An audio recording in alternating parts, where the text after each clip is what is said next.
यहाँ 12 हो गई। ओके 12 हो गई। अब महिलाएं यहाँ पहन लेती है और हमें पढ़ाया गया है चूड़ी पहनने का मतलब होता है कमजोर होना, कायर होना, बुज़दिल होना। जिसने भी 4 क्लास पढ़ी है उसे पता होगा इस बात का। 4थी क्लास में पढ़ाया गया कि चूड़ी पहनने का मतलब है कमजोर होना। और राजनीतिक मुद्दे पर तो लोग कहते भी हैं अगर तुमसे एक काम ना हो तो चूड़ियां पहन लो।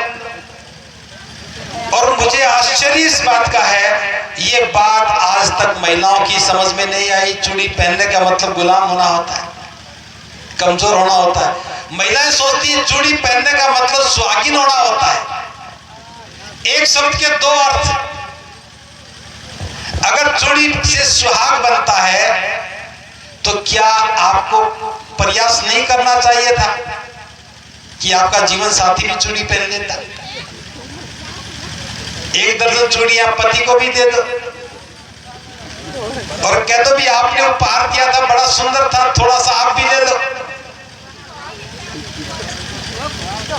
अगर पति ना पहने तो समझ जाना कुछ चालाकी है। अगर पति ना पहने तो समझ जाना चालाकी है। लेकिन महिलाओं को कैसे बहकाया गया थोड़ा समझने की कोशिश करना। कांच की चूड़ियां पहनाई, बड़ी नाजुक होती हैं और बता दिया बस टूटनी नहीं चाहिए। पति की सांसें तो चूड़ियों में अटकी हैं। चूड़ी टूट जाएगी तो पति तो मर ही जाएगा। इसलिए महिलाएं कभी नहीं कहती मेरी चूड़ी टूट गई। अभी तक नहीं कहा होगा कभी भी। हर क्षेत्र में अलग अलग शब्द हैं। कोई कहेगा नहीं हो गई, कोई कहेगा मुस गई, कोई कहेगा खुट गई, पता नहीं क्या क्या नाम है। जो मैं बात बताना चाहता हूं इस चूड़ी की आड़ में महिलाओं का शोषण शुरू हो गया। किसी का पति शराबी है, क्रोध करने वाला है, बात बात में महिलाओं को पीटता है। अब कुछ एक पीटे तो दूसरों को क्या करना चाहिए? मुकाबला करना चाहिए। लेकिन महिलाओं को तो बता दिया कि चूड़ियां सुहाग है, बस ये नहीं टूटनी चाहिए। अब पति मारने लगता है तो दोनों हाथ पीछे कर लेती है। मार कितनी भी लग जाए बस चूड़ी नहीं टूटनी चाहिए। अब चूड़ियों को सलामत रखती हो, शरीर सारा टूट जाता है। दुख आया या सुख आया? चूड़ी पहनने से दुख आया या सुख आया? अगर चूड़ियां हमारी मजबूरी बन गई तो चूड़ियां उतार के खुट्टी के टांग दो। और किसी का पति ऐसा करे तो अपने हाथ से उसका हाथ पकड़ो और कहो दे चूड़ियां नहीं पहन रखी मैंने भी। एक बार इतना कह दो कि मैंने चूड़ियां नहीं पहन रखी, हिम्मत नहीं करेगा कोई भी हाथ उठाने की। ये समानता की बात हो जाएगी। और एक बार हाथ उठा लिया, अपने हाथ पकड़ लिया तो फिर मार नहीं पड़ेगी। मार नहीं पड़ेगी तो दुख मिलेगा, सुख मिलेगा। महिलाओं को कमजोर बना दिया कि महिलाएं कमजोर होती हैं, कमजोर नहीं होती। महिलाओं को भी बहादुर होना चाहिए। महिलाओं को भी मानसिक रूप से मजबूत होना चाहिए। इन चूड़ियों से बाहर निकल करके सोचिए, कोई भी पुरुष चूड़ी नहीं पहनता, क्या पत्नी जिंदा नहीं है? अगर महिलाएं नहीं पहनेंगी तो क्या पति जिंदा नहीं रहेंगे? जो गलत परंपरा है उसको छोड़ दो। अज्ञानता से बाहर निकलेंगे, मन में साहस पैदा होगा। मैं घर से बाहर निकल के बात कर रहा हूं। अगर महिलाएं पहनावा बदल ले, जैसे पुरुष पहनते वैसे महिलाएं पहनने लग जाएं, ऊंची एड़ी के सैंडल की बजाय जूते पहनने लग जाएं, सुबह सुबह दौड़ लगाएं, घर में एक्सरसाइज भी करें और रास्ते में कोई बदतमीज व्यक्ति मिल जाए, उल्टा सीधा कहने लगे, तो क्या होगा? एक हाथ और एक पैर उसकी छाती में लगेगा और कहोगी मैंने चूड़ियां नहीं पहन रखी। किसी भी महिला के साथ कोई भी बेइंसाफी नहीं कर सकेगा, बदतमीजी नहीं कर सकेगा। हमने समाज के आधे हिस्से को मानसिक रूप से अपाहिज बनाकर रख दिया। बृहस्पतिवार को नहा ले, सिर धो ले तो अनर्थ हो गया, चूड़ी उतार दे तो अनर्थ हो गया, और करवा चौथ का व्रत ना करे तो अनर्थ हो जाए। होता इस इलाके में करवा चौथ का व्रत। क्या यह वहम नहीं है कि भूखी रहे महिला सारा दिन, और जिस छलनी में से आटा छानती है शाम को पति उसी में दिखता, चांद में बैठा हुआ। जिस छलनी में से रोज आटा छानती है, करवा चौथ वाले दिन उस छलनी में से जब देखती है तो पति चांद में दिखता है, और पति भी खुश, किराया लगा नहीं भाड़ा लगा, चांद में पहुंच गया। यहाँ के सारे पुरुष चांद की यात्रा करके आए हैं। ये वैज्ञानिक पागल हो रहे हैं, यहाँ बैठे बैठे पैसा खर्च करते हैं। अगर महिलाएं वैज्ञानिक बन जाए, छलनी लेकर के चांद क्या सूरज भी देख ले। अब एक बात सोचने की जो मैं बताना चाहता हूं, क्या करवा चौथ का व्रत करने से पति की उम्र का कोई संबंध है? अगर व्रत करने से पति की उम्र बड़ी होती है तो करो, मैं मना नहीं करूंगा, लेकिन एक बात तो दिमाग में ले आओ, जब आप पति की लंबी उम्र की कामना कर रही हो तो पति को भी समझ में आना चाहिए कि मेरी पत्नी हर वर्ष कामना करती है जिससे मेरी उम्र लंबी हो रही है, इस बार मैं भी साथ में व्रत कर लूं, पत्नी की उम्र भी लंबी हो जाए। अब पति तो व्रत नहीं करता, उनकी तरफ से कभी मर जाओ। पति व्रत नहीं करेगा, उनकी तरफ से कभी मर जाओ। जब ये मन में भाव रहेगा तो दुख आएगा या सुख आएगा? लेकिन बुद्ध क्या कहते हैं? बुद्ध कहते हैं केवल व्रत करने से सुख नहीं आता, इससे उम्र का कोई संबंध नहीं है। घर में रोज तनाव हो, घर में रोज कलह हो, और साल में एक बार व्रत कर लो तो भी उम्र घटती है, बढ़ती नहीं है। उम्र बढ़ानी है तो ध्यान से सुनो, अकेले पति की उम्र नहीं बढ़ेगी। उम्र बढ़ानी है तो घर का वातावरण सुंदर करो। सुबह उठे तो मुस्कुराते हुए उठे, सम्मान के साथ बात करें, अच्छा खाना खाएं, अच्छे वस्त्र पहने, बच्चों की पढ़ाई अच्छी करें, माता पिता की सेवा करें। ये जो सारा काम करेंगे तो घर में सुख का वातावरण बढ़ेगा, और जिसके घर में सुख का वातावरण होता है, जिसके घर का खान पान अच्छा होता है, जिसके घर में व्यवहार अच्छा होता है, उसमें सारे लोगों की उम्र लंबी हो जाती है। पति की भी उम्र लंबी होगी तो पत्नी की भी होगी, सास की भी होगी, ससुर की भी होगी, और सच बात तो यह है पड़ोसी की भी उम्र लंबी हो जाती है। अच्छा खाओगे तो कभी कभी पड़ोसी को भी मिलेगा, नहीं मिलेगा तो आपका अच्छा खाता देख करके पड़ोसी भी सीखेगा और उसमें भी सुधार आ जाएगा। तो बौद्ध बनने के बाद किसी भी महिला को इस प्रकार का कोई भी कर्मकांड नहीं करना चाहिए जिससे अंधविश्वास बढ़ता हो।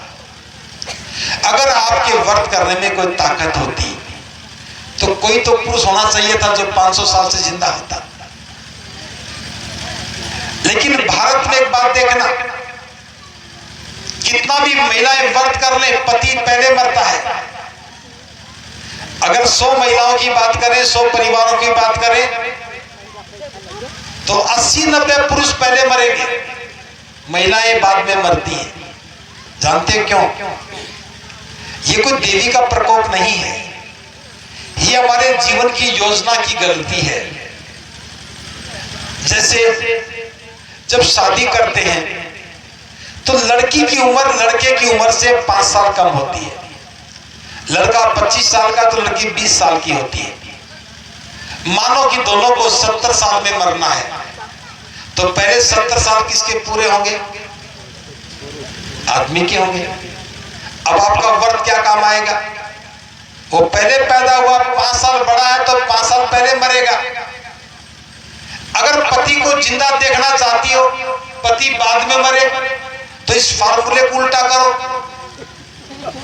शादी करते समय लड़के की उम्र 20 साल हो, लड़की की उम्र 25 साल हो, तो थोड़ी उम्मीद बनती है कि पति लंबा जिएगा। सारा गणित समझ में आ रहा है, लेकिन परंपरा डाल दी कि लड़की छोटी हो लड़का बड़ा हो चलेगा, तभी तो व्रत पैदा हो गया। दूसरी बात, पति पहले क्यों मरता है? क्योंकि वो शराब पीता है। जिसका पति शराब पिएगा, आपका व्रत कुछ भी काम नहीं आएगा। अगर उम्र लंबी चाहती हो तो कोशिश करो घर में शराब का प्रवेश ना हो।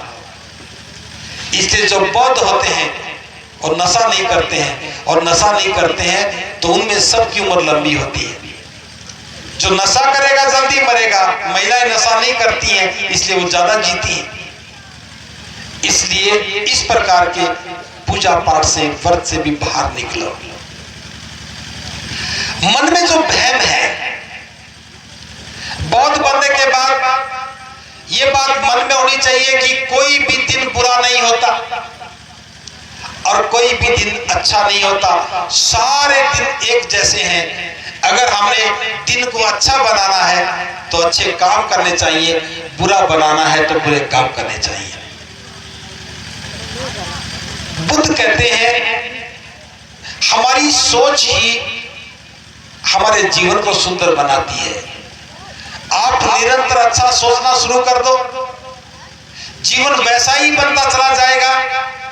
और आपने देखा होगा, जिस बच्चे ने फैसला कर लिया कि मुझे पुलिस में भर्ती होना है, वो पुलिस में भर्ती हो जाता है। जो कहता है मुझे डॉक्टर बनना, वो डॉक्टर बन जाता है। जो कहता है मुझे नहीं पढ़ना, वो फेल हो जाता है। परिणाम सोच के हैं। इसलिए बुद्ध के धम्म में सुख पाने का जो साधन है वो समझ से और सोच से आता है और अच्छे संबंध से आता है। दूसरी बात, बुद्ध के धम्म का पहला सिद्धांत जो है वो दुखों से पार ले जाना है। बुद्ध के धम्म में आने के बाद कोई नहीं कहेगा कि आप 7 दिन तक व्रत करो, 8 दिन तक ये करो। बुद्ध का धम्म जीना सिखाता है। अच्छा व्यवहार करो, अच्छा खान पान हो, अच्छा सोचना हो, अच्छे संबंध हो, अज्ञानता से बाहर निकल जाए, अंधविश्वास की बात ही ना करें, किसी की निंदा ना करें, किसी के साथ भेदभाव ना करें। आप देखेंगे बौद्धों का जीवन कितना सुंदर होता है। इसका व्यवहारिक रूप हमारे सामने होगा। लेकिन इसके लिए अपना स्वभाव बदलना होगा, अपना व्यवहार बदलना होगा। एक छोटी सी कहानी सुना के बात समझाने की कोशिश कर रहा हूं। आपने देखा होगा कि बहुत सारे लोग ऐसे होते हैं जो कहेंगे जी मुझे, मेरे अंदर एक कमी है, एक बार गुस्सा आ जाए तो मैं किसी की मानता नहीं। क्रोध आता है, पता है क्रोध आता है, फिर भी रोकते नहीं है। गाली देते हैं, पता है कि मैं गाली देता हूं, फिर भी गाली ठीक नहीं करते हैं। बुद्ध कहते हैं कि ऐसे व्यक्ति कभी भी सुखी नहीं हो सकते। हमें सुखी रहना है तो आदतों से बाहर निकलना होगा। शराब पीने वाला कहता है जी शराब छोड़ना तो चाहता हूं लेकिन छूटती नहीं है। तंबाकू खाने वाला कहता तंबाकू छोड़ना चाहता हूं, छूटता नहीं है। तो उसके लिए कहानी सुना रहा हूं।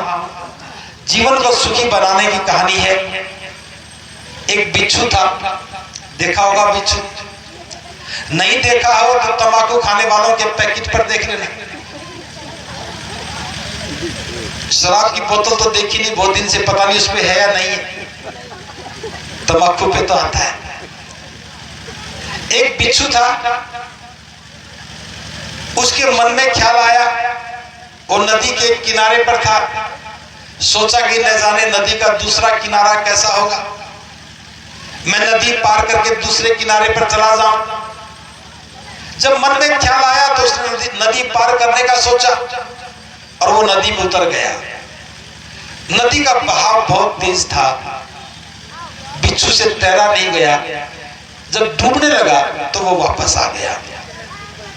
थोड़ी देर के बाद फिर सोचा, फिर नदी में गया, पानी का बहाव तेज था, तैर नहीं पाया, फिर लौट के आ गया। कई बार नदी में गया, हर बार वापस आ गया, लेकिन हर बार उसकी इच्छा और ज्यादा प्रबल हो गई, न जाने दूसरा किनारा कैसा होगा। अचानक उसकी नजर एक कछुए पर पड़ी। उस बिच्छू ने कछुए के पास जाकर के कहा, हे कछुए भाई, मेरी बड़ी इच्छा है मैं नदी के पार चला जाऊं। नदी का दूसरा किनारा देखने की मेरी बड़ी इच्छा है, लेकिन पानी का बहाव बहुत तेज है, मैं तैर नहीं पा रहा हूं, इसलिए नदी पार नहीं कर पा रहा हूं। ये भाई मेरी थोड़ी सहायता कर दो। तुम तो कुशल तैराक हो, मैं तो तैरना भी कम ही जानता हूं, ताकि मैं नदी पार हो जाऊं।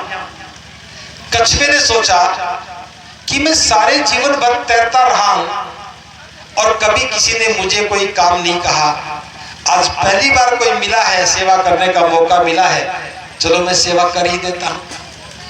कछुए ने कहा, चलो कोई बात नहीं, मैं तुम्हें नदी पार करवाता हूं, मेरी पीठ पर बैठो। बिच्छू कछुए की पीठ पर बैठ गया और कछुआ तैरने लगा। अभी कछुआ थोड़ी दूर ही गया था, बिच्छू ने कछुए की पीठ पर डंक मारा। डंक लगते ही कछुए ने कहा कि हे बिच्छू भाई, ये बता कि तूने मेरी पीठ पर डंक क्यों मारा। बिच्छू ने कहा कि भाई मुझे गलती हो गई, माफ कर दो। कछुए ने कहा, चलो कोई बात नहीं, गलती हो जाती है, माफ किया, लेकिन ध्यान रखना अगली बार गलती को माफ नहीं करूंगा। बिच्छू ने कहा, ठीक है, मैं कोई गलती नहीं करूंगा, ऐसी कोशिश करता हूं। अब कछुआ और आगे बढ़ा, थोड़ा और आगे चला गया, बिच्छू ने फिर डंक मारा। डंक लगते कछुए ने फिर कहा कि हे बिच्छू, ए भाई ये बता कि तूने अब डंक क्यों मारा। बिच्छू ने कहा कि भाई मुझसे भूल हो गई, मुझे माफ कर दे। कछुए ने कहा, चलो कोई बात नहीं, भूल भी हो जाती है, माफ किया, लेकिन याद रखना अगली बार भूल भी माफ नहीं करूंगा। कछुआ फिर तैरने लगा, अभी नदी के बीच में पहुंच गया। जब कछुआ नदी के बीच में पहुंचा तो बिच्छू से तो नहीं रुका गया, उसने फिर डंक मार दिया। और डंक लगने के बाद कछुए ने कहा, हे बिच्छू ये बता कि तूने अब डंक क्यों मारा। बिच्छू कहता है कि भाई सच बताऊं,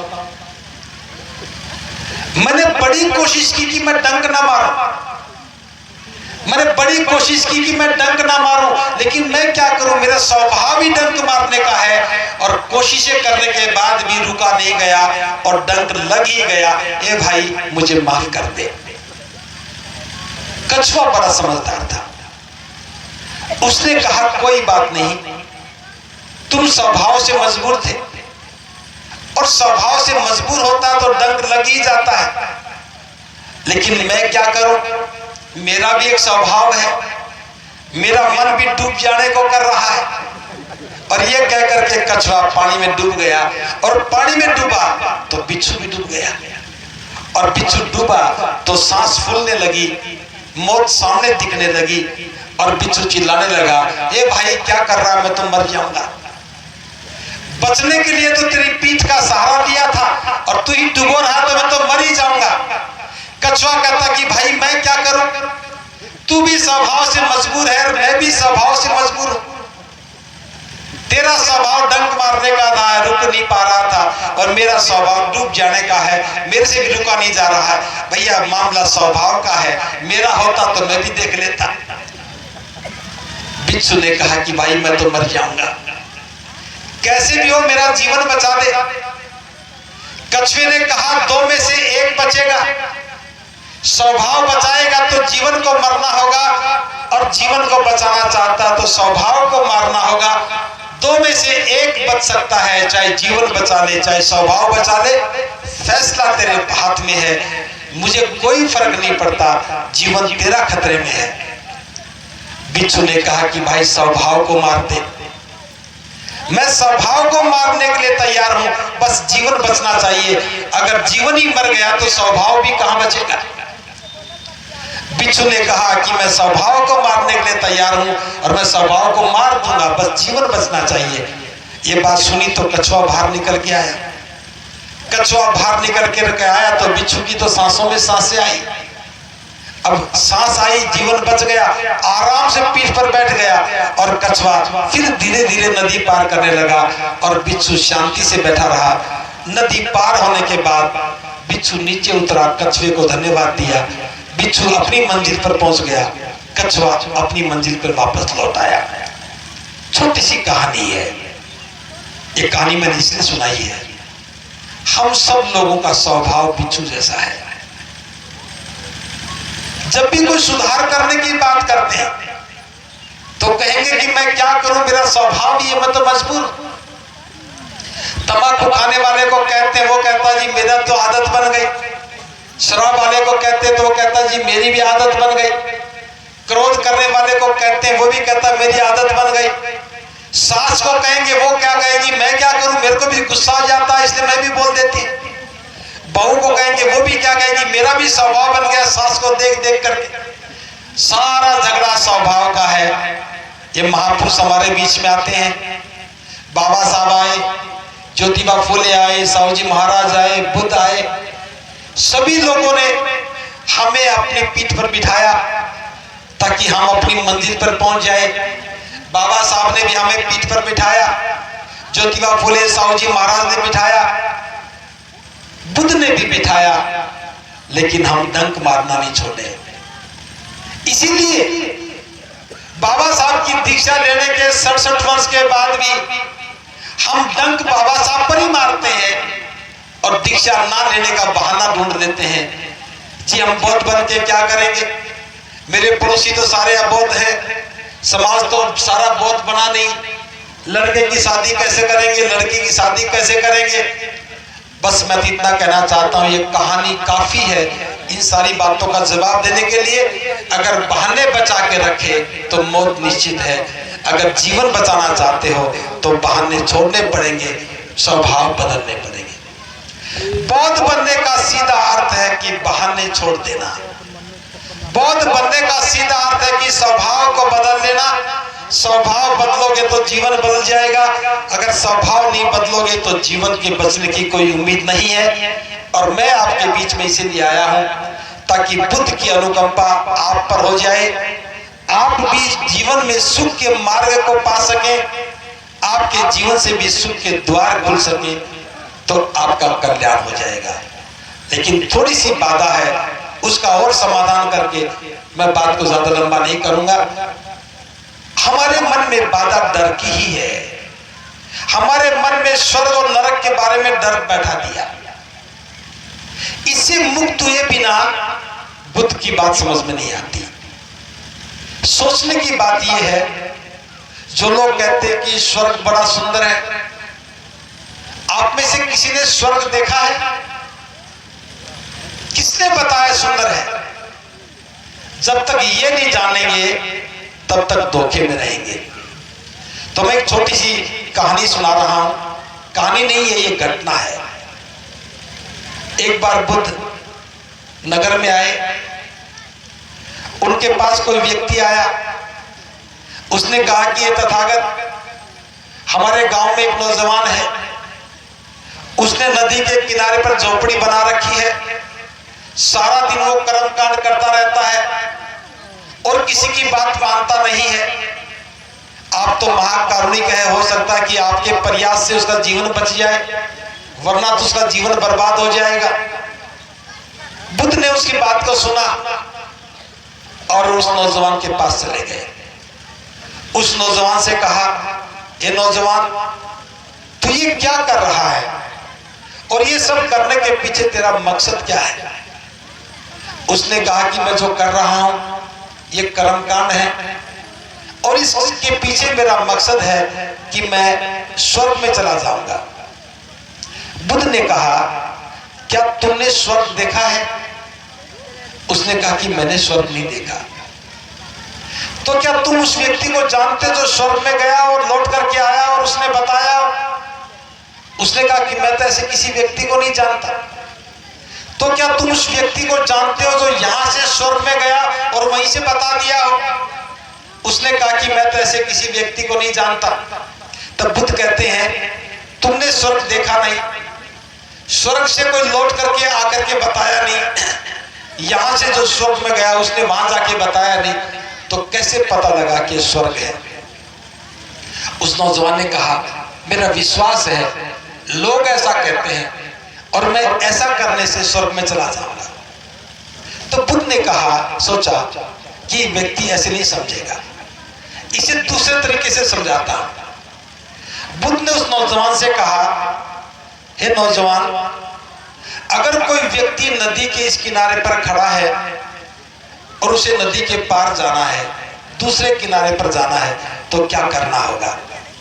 उसने कहा अगर नदी में पानी कम है तो पैदल चल के पार कर सकता है, नदी में पानी ज्यादा है तो तैर के चला जाएगा, अगर नदी में पानी और ज्यादा है तो किश्ती का सहारा लेकर के नदी पार कर सकता है। नदी पार जाने के तो 3 ही साधन है। बुद्ध कहते हैं क्या ऐसा नहीं हो सकता कि वो व्यक्ति नदी के किनारे पर खड़ा होकर प्रार्थना करे, हे नदी के दूसरे किनारे तो इधर आ जा ताकि मैं उधर चला जाऊं, हे नदी के दूसरे किनारे तो इधर आ जा ताकि मैं उधर चला जाऊं, और उसकी प्रार्थना सुनने के बाद वो किनारा आ जाए और वो नदी पार हो जाए? वो नौजवान कहने लगा, हे तथागत, ये बिल्कुल भी संभव नहीं। कोई प्रार्थना करने से नदी का किनारा आता नहीं है। तो बुद्ध कहते हैं ये किनारा सामने है, दिख रहा है, कितने लोग वहां तक गए हैं, लौट करके आए हैं, यहां से प्रार्थना करते हैं तो वहां तक आवाज भी चली जाती है। जब प्रार्थना करने से ये किनारा दिख रहा है, उठ करके नहीं आ सकता, तो तुम यहां से स्वर्ग में कैसे चले जाओगे? ना स्वर्ग का रास्ता पता, ना उसकी दूरी का पता, कहाँ है ये भी नहीं पता। जब ये कहा तो नौजवान की आंखें खुल गई, हाथ जोड़कर कहने लगा, तथागत, कितनी साधारण सी बात थी और मैं आज तक नहीं समझ सका, आपने मेरी आंखें खोली और मैं समझ गया और वो बुद्ध का ही अनुयायी बन गया। मैं भी आपसे बात कर रहा हूं, जो स्वर्ग की बात करते हैं, जो नरक की बात करते हैं, क्या वो वहां जाकर के आए? नरक में कष्ट दिया जाता है, आग में तपाया जाता है, ये कौन डरा रहा है? ये बात ध्यान से समझना। जो व्यक्ति आपसे मुफ्त में खाना चाहता है वो डराने के लिए 2 बात करता है, पहले डराता है, फिर लोभ देता है और मुनाफा कमाता है। आपको डराता है, फिर लोभ देता है, फिर मुनाफा कमाता है। बिना डरे आप उपाय नहीं ढूंढोगे, उपाय ढूंढोगे तो उसे लाभ मिलेगा। इसलिए बुद्ध के धम्म में स्वर्ग और नरक की कोई कल्पना नहीं है। हम अच्छा कर्म करेंगे तो हमें सुख मिलेगा, वही स्वर्ग है। बुरा कर्म करेंगे तो दुख मिलेगा, वही नरक है। इसी जीवन में है, जिसका जीवन दुखी उसका जीवन नरक में है, जिसका जीवन सुखी उसका जीवन स्वर्ग में है। तो यहाँ बुद्ध के धम्म में सुख और दुख महत्वपूर्ण है, और वो कुशल कर्मों से आता है, अच्छे काम करने से आता है, अच्छा सोचने से आता है और अच्छा करने से आता है। बस इस बात को ध्यान में रखिए, जिंदा व्यक्ति स्वर्ग में जा नहीं सकता और मुर्दा लौट के आ नहीं सकता। जिंदा व्यक्ति स्वर्ग में जा नहीं सकता, मुर्दा लौट के आ नहीं सकता, तो फिर ये बात बताने वाला कौन है? बताने वाला जरूर कोई शैतान आदमी है, बताने वाला जरूर कोई धूर्त आदमी है जो आपको गुमराह करना चाहता है और आपके पैसे लेना चाहता है। और इसको ध्यान से समझिए, जब आपके घर में कोई मरता है तो मुनाफा किसका होता है? आपके घर में कोई मरता तो मुनाफा किसका होता है? घर वाले लोग रोते हैं, दुकानदार खुश होता है, उसे मुनाफा मिलता है। फिर 4 दिन के बाद अस्थियां लेकर गंगा में जाते हो, उस घाट पर बैठा हुआ पंडा खुश होता है कि आपके घर में कोई मरा है और मुझे मुनाफा मिला है, वो खुश होता है। फिर वहां से आने के बाद आप मृत्यु भोज करते हो तो बाजार में जाते हो तो दुकानदार खुश होता है कि आपके घर में कोई मरा है तो हमें मुनाफा मिला है। तो जिनको मुनाफा मिलता है वो ये बातें पैदा करते हैं, उन बातों का प्रचार करते हैं। तो 3 बात ध्यान रखिए, डरने की जरूरत नहीं है, लोभ में आने की जरूरत नहीं है, और किसी के मुनाफे के लिए गुमराह होने की जरूरत नहीं है। इसलिए मरने के बाद कोई कर्मकांड नहीं, शादी के नाम पर कोई कर्मकांड नहीं, पैदा होने के नाम पर कोई कर्मकांड नहीं, आपका जीवन सुखी सुखी रहेगा। गंगा पे जाना बंद कर दो, भटकाव नहीं आएगा। ज्योतिषी के पास जाना बंद कर दो, गुमराह पर नहीं आएगा। कोई बहकाने का काम करता है, जादू टोना करता है, उसकी बात मानना बंद कर दो, आपके जीवन में कभी दुख नहीं आएगा। अगर इतनी बात समझ में आ जाए तो मैं समझूंगा कि बुद्ध का धम्म हमारे जीवन में कल्याणकारी बन जाएगा। बस ज्यादा बात नहीं कर रहा हूं, बुद्ध में विश्वास करो और बुद्ध ने जैसा जैसा कहा है उसको जीवन में उतार लो। बस यही एक सूत्र है, यही एक फार्मूला है जिससे हमारे जीवन के सारे कष्ट दूर हो सकते हैं। बस 2-3 चीजें और ध्यान में रखनी है। बौद्ध बनने के बाद कर्मकांड मत करो। मैं यहां देख रहा हूं कि सारे बौद्ध हाथ पर धागा बांधकर घूम रहे हैं। ये धागा भी कर्मकांड है।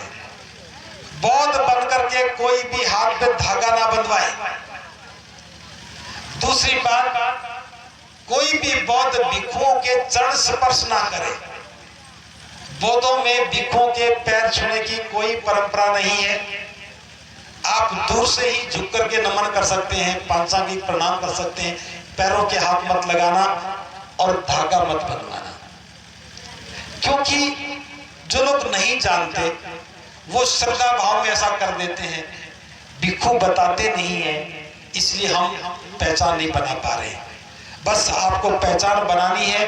बहुत अच्छे होते हैं, बहुत सच्चे होते हैं, बहुत सुखी रहते हैं, बहुत अंधविश्वासी नहीं होते हैं, कोई भी बहुत कर्म कांड नहीं करता है, बहुत कर्जदार नहीं होते हैं, बहुत गरीब नहीं होते हैं, बौद्धों के घर में कोई भेदभाव नहीं होता है, महिला पुरुष में कोई भेदभाव नहीं होता है, बौद्धों में समानता की बात रहती है।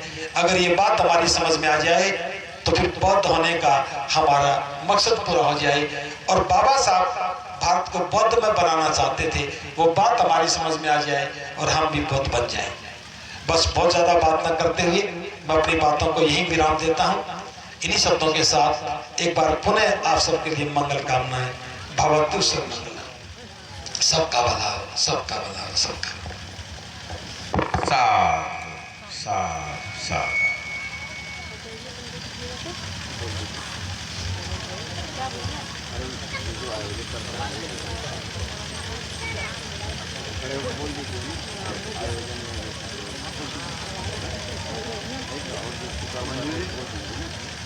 मैडम बोलिए, जल्दी बोलिए ना। सहयोगी जो अरे ये टीम का पहले बोल दीजिए, सहयोगी उसके बाद। अरे आप जो चुना रहे जल्दी करिए। हाँ हेलो, ये ग्राम तरौका की पावन धरती पे आप सभी लोग का स्वागत, वंदन, अभिनंदन करती हूँ।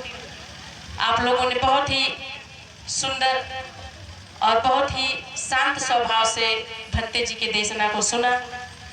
मुझे भी बहुत अच्छा लगा, क्योंकि मैं अपना कार्यक्रम अभी 16 अक्टूबर को रखी हुई थी, भंते जी नहीं आ पाए, तो मैंने सोचा कि और किसी गांव में कार्यक्रम रखा जाए। क्योंकि हमारे यहाँ जो कार्यक्रम था वो मौर्य समाज भी लोग मिलके किए थे, यादव समाज था, एससी के लोग थे। तो वहाँ का कार्यक्रम देखने के बाद यहाँ के लोग इच्छुक हुए कि मैडम जी जो कार्यक्रम आपने करवाया था सेम उसी तरह कार्यक्रम हमारे यहाँ करवाइए। तो इसलिए मैंने भंते जी को आप लोग के बीच यहाँ पे बुलाया और आप लोगों ने बहुत ही सुंदर से सुना। बहुत बहुत साधुवाद, धन्यवाद। मैं यहाँ के जितने इस ग्राम सभा के ग्रामवासी हैं सभी लोग का तहे दिल से धन्यवाद करती हूँ। मैं नाम भी लेना चाहूँगी ताकि जिन लोगों ने सहयोग किया है, वैसे तो सभी लोगों ने सहयोग किया है, पर मुझे कुछ लोगों जिनका नाम पता है मैं सबका बोल देती हूँ। सूरज कुमार जी ने सहयोग किया है, उनका बहुत बहुत, चूँकि वो प्रेजेंट में प्रधान हैं, तो मैं उनका बहुत बहुत साधुवाद धन्यवाद करती हूँ कि उन्होंने ये जो कार्यक्रम हो रहा है उनका बहुत ही महत्वपूर्ण योगदान रहा है, तो बहुत बहुत साधुवाद करती हूँ। पंकज राय जी हैं, पूर्व प्रधान थे, उनका भी बहुत सहयोग रहा है। शिव कुमार, ये भी पूर्व प्रधान थे, उनका भी सहयोग है। रविंद्र यादव, ये भी पूर्व प्रधान, उनका भी सहयोग रहा है। महावीर बौद्ध जी हैं, उनका भी बहुत बहुत सहयोग है। बहादुर जी हैं, उनका भी सहयोग है। हरवंश राज हैं, वो भी बहुत ही अच्छे सज्जन, उन्होंने भी बहुत ही सहयोग किया है। शिव कुमार जी हैं, उनका भी इसमें सहभागिता है। गामा प्रसाद हैं, डॉक्टर सुशील कुमार हैं, उनका भी मैं तहे दिल से हृदय से स्वागत धन्यवाद करती हूँ कि वो भी बहुत ही इस कार्यक्रम में लगे रहें। संतोष मास्टर साहब जी का धन्यवाद करती हूँ कि वो भी इस कार्यक्रम में लगातार अपना सहयोग करते रहें। राजन मास्टर साहब, उनका भी धन्यवाद है। जवाहर प्रसाद, उनका भी बहुत बहुत धन्यवाद करती हूँ। राम प्रवेश, अशोक, राजकुमार, राजेंद्र, रविशंकर, रामप्रति, दिलशान, गौतम, बेचू, सभी लोग का इस मैं अब कितने लोग का नाम लूँ, चूँकि ये जो ग्राम सभा है ये लगभग मुझे पता चला कि 100 घरों की बस्ती है, तो जब मैं 100 घरों का नाम लूँगी तो काफ़ी समय हो जाएगा। तो मैं सबका तहे दिल से धन्यवाद करती हूँ, साधुवाद करती हूँ और सभी लोगों से निवेदन भी करती हूँ कि इसी तरह लगातार हमारे कार्यक्रम अगर भंते लोगों का होता रहेगा तो हमारे लोग बहुत धर्म जो है उसके बारे में जानेंगे, समझेंगे और बनने का प्रयास भी करेंगे। चूँकि हम कोई पढ़ाई एक दिन में नहीं पढ़ पाएंगे, तो लगातार हमको पढ़ने की ज़रूरत है। और मैं ये भी निवेदन करूँगी, हमने जितना सीखा है आज भंते जी से, हम सिर्फ उतना ही अपने आचरण में उतार लें। चूँकि भंते जी के सामने तो कोई बोल नहीं सकता है, क्योंकि भंते जी जो बताएं बस उतना ही सीख लीजिए। मैं आज इस अवस्था में जो खड़ी हूँ, मैं भी 2018 को मैं भंते जी को सुनी और मैं अपने आप को जितना मैंने सुना, जितना सीखा, आज श्रद्धेय भंते जी की देन है कि मैं आज आप लोग के बीच ग्राम राजूपट्टी, पोस्ट अंजार सहित जिला आजमगढ़ की निवासी हूँ और ग्राम राजूपट्टी की बहू हूँ। मेरा परिवार भी यहाँ पे उपस्थित है, पर मैं अपने परिवार में ही, अपने गांव में ही कार्यक्रम रखी थी, क्योंकि मैं सोचती थी कि भंते जी आएंगे, मेरे गांव का भी थोड़ा विकास होगा, लेकिन भंते जी नहीं आ पाए। पर अगला कार्यक्रम जब भी मैं करवाऊंगी तो भंते जी से निवेदन करती हूँ कि भंते जी मेरे कार्यक्रम में, जो मेरे गांव का है, उस सारे कार्यक्रम में आने की कष्ट करेंगे कि उस कार्यक्रम में वो जरूर आए। और मैं यहाँ देख रही हूँ लगभग मेरे गांव के 50% लोग आए हुए हैं, तो मैं भी बहू हूँ। मुझे इस बात का गर्व है कि मेरा परिवार ऐसा मिला, मेरे गांव के लोग ऐसे मिले और मैंने अपने आप को बदला। तो सभी लोगों से निवेदन है कि सभी लोग जो भंते जी को सुने हैं, वो जो भी सुने हैं उसको सीखे, अपने आचरण में उतारे। मैं कुछ महिलाएं मेरे बीच आई हैं, जैसे पूनम बाला सोनी, कंचन प्रभा जी हैं, चंदा बौद्ध है, ये सारी लोग यहाँ पे खड़ी हो जाए। जैसे भंते जी ने अभी चूड़ियों की बात की है, हम महिलाएं के जो पति भी हम लोग के साथ आए हुए हैं, नीलम बौद्ध है, मैं उनसे मैडम जी से जाऊँ अभी आ जाए, चंदा बौद्ध हो गई, सुशीला बौद्ध हो गई, तमाम महिलाएं आई हुई हैं। इन लोगों के हाथों में देखिए चूड़ियाँ नहीं है, ये हमारी जैसी महिलाएं, इन सारी महिलाओं के पास पति हैं। हम बौद्धों की एक निशानी, भंते जी के दिशा निर्देश में हम लोग काम करते हैं। भंते जी जिस तरीके से कहते हैं उस तरीके से हमने अपने आचरण में सारी चीज़ें उतारी। और हम में बहुत सारी कमियां हैं, हम लोग सीख रहे हैं और प्रयास भी करते हैं कि हम पूरी तरीके से बौद्ध बन जाए। तो ये सारी महिलाएं हैं, डरने की जरूरत नहीं है। जैसे भंते जी ने कहा कि चूड़ी अगर टूट जाएगी तो आप लोग डरती हैं, ऐसा नहीं है, डरने की जरूरत नहीं है। हम महिला पुरुष बराबर हैं और हमारे जीवन, जैसे बाबा साहब कहते थे कि जब मैं बौद्ध धर्म में गया तो मेरा पुनर्जन्म हुआ, तो मैं भी अपने आप को, मैं नहीं, ये तमाम महिलाएं मानती हूँ कि जब हम बुद्धिस्ट बने तो हमारे बहुत सारे दुख दूर हो गए। हमें हमारे जीवन साथियों से दुगना प्रेम मिलने लगा, हमें उस परिवार से दुगना प्रेम मिलने लगा। कौन नहीं चाहता है कि हमें परिवार से प्रेम मिले, सम्मान मिले, सारे लोग चाहते हैं। तो जब हम अपनी गलत परंपराओं को छोड़ेंगे जब उससे दूर जाएंगे तब तो हम सम्मान के पात्र बनेंगे। हम छोड़ेंगे ही नहीं, हम दूसरे को दोषी बनाते रहेंगे कि दूसरा हमें दुख देता है। दुख का कारण हम खुद ही हैं। जब तक हम नहीं छोड़ेंगे तब तक हमारे पास दुख चल के आते रहेंगे और हम उस दुख के भागीदार बनते रहेंगे।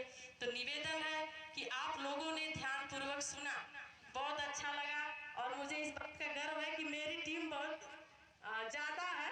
मैं अपेक्षा भी कर रही थी, महिलाओं से निवेदन भी की थी, देखिए महिलाओं की टीम कम नहीं होनी चाहिए और पुरुषों से ज़्यादा महिलाओं की टीम है। तो मैं आप लोगों का बहुत बहुत साधुवाद धन्यवाद करती हूँ कि आप लोगों ने सुना।